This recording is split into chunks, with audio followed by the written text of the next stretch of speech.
My dad died 2 weeks ago, and I'm sitting here now for the first 2 weeks of my entire life without a father who's alive. My whole life it was something that I worried about, that he was in ailing health for a while, and at this point, he's no more.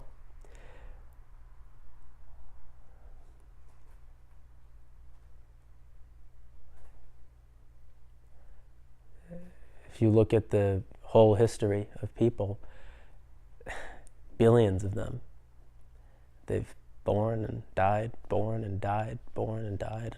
He is now free of whatever fears that he had, free of whatever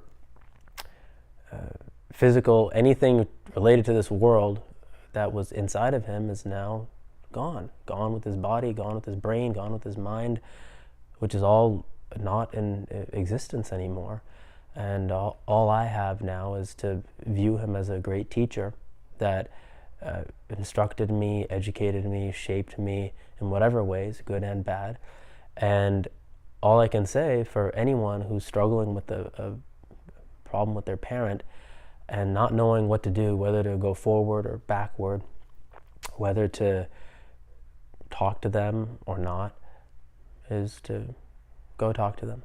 It is my absolute advice, no matter how bad the situation is, no matter how bad the conflict is through history. When you have love in your heart, you can conquer whatever the problems are. For me, my only mistake was I live in Florida. He was in New Jersey because my parents divorced, and the only mistake I made was not going to see him sooner. I saw him a lot. I did quite a bit for him in his last 2 years, and in my whole life I loved him, and he knew that.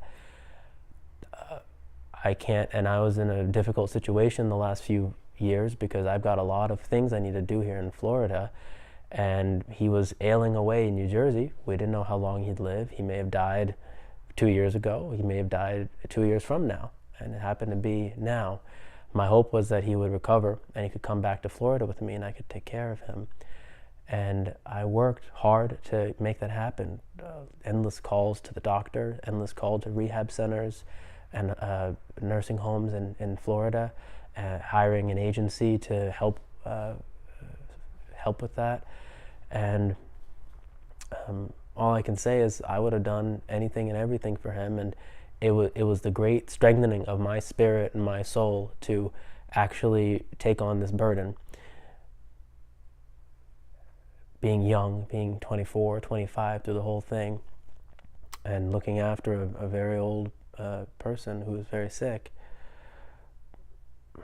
it was a lot of stress, and it threw my life topsy-turvy. I couldn't focus on my tennis. I couldn't focus on my career as I'd like because I had to focus on this. And that's very difficult. And I understand why a lot of people choose not to engage with people who are not nice to them, or people who are causing problems to them, or parents that they have problems with. But now that he's dead, all I can say is that I wish I'd done it. I wish I'd done more. And I wish I'd done it sooner, and he may be alive today. That being said, I developed whatever strength I did through the process. I wouldn't be as strong as I am today had I not gone through this truly horrible struggle. And all conflicts can heal if you have the intention to make them heal. There's a part of people there's a script that plays in the mind that keeps on renewing conflict and causing problems. And if you want that to be your reality with your parent, you can have that. If you want to make it a better relationship, you can do that too, but it will be painful. You will go through bad memories. You'll renew old problems. And if you allow that to affect you significantly, it's going to be a hard road. But that will happen. But expect that. I'm not saying that it's going to be a purely great path. It's very bumpy and very hard at times, but I can tell you that it's the truly great thing that's worth it. And the parent relationships, in my mind, are the most important in the world. We came into existence through these people, and there's only two of them. When it comes to a romantic relationship, if it doesn't work, you can get another one. With friends, you can always get more. With a job, you can change jobs. With a car, you can get a new car. With a house, you can get a new house. There are only two parents. Those are the two that are in your makeup. And to me, that's a special and precious thing more than anything. And on one hand, I'm relieved that the whole stress and tension, my suffering, his suffering, everyone's suffering as he was going through all these problems is over. And on the other hand, I also know very firmly that if I had to take care of him for the next 15 years, I would have done it and taken whatever struggles, financially, emotionally, sacrifices to my life, my career, my tennis, the stuff that I love, I would have done it because I prioritize love for my family and I prioritize love for my parents.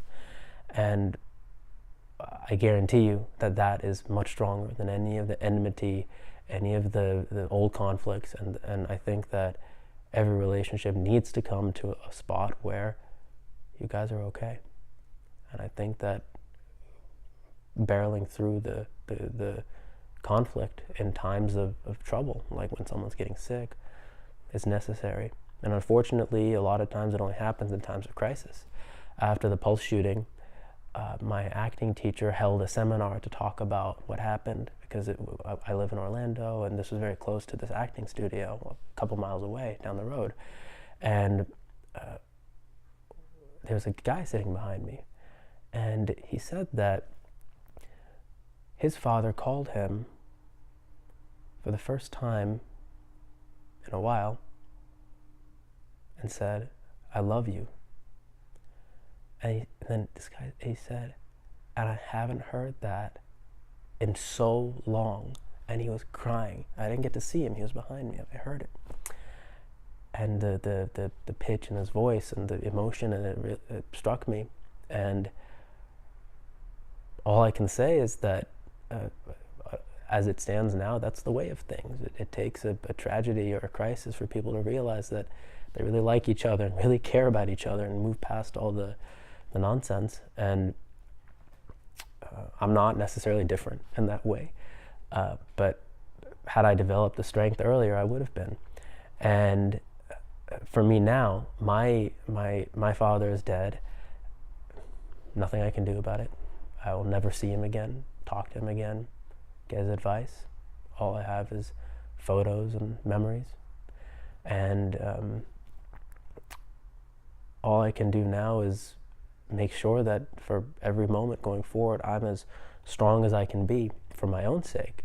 And so that when other people need my help or want my help and I want to give it, that I'm as strong as I can possibly be and give them as much as I can without any enmity, without any fear, without anything.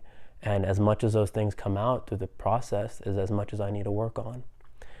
So these are lessons learned from dealing with an aging parent and losing them at the age of 25. My dad was 74. He was old when he had me, 48, and he died young. And he died young for me, only 25.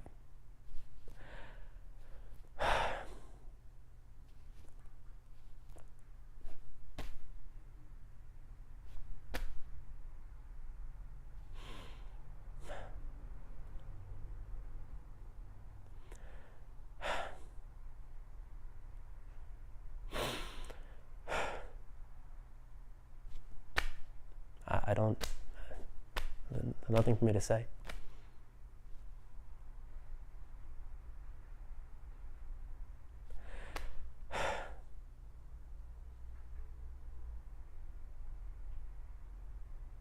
I don't want people to be in this position that I'm in, having any regrets,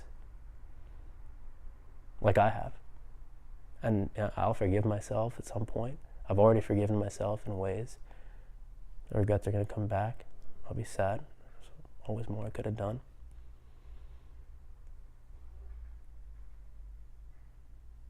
It never needs to happen like this again.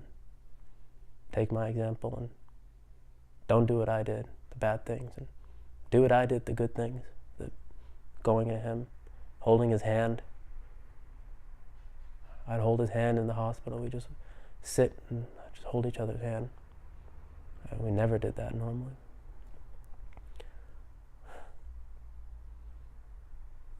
And I saw him in so much pain, and I couldn't hold a single grudge, or I couldn't do anything except be there with him.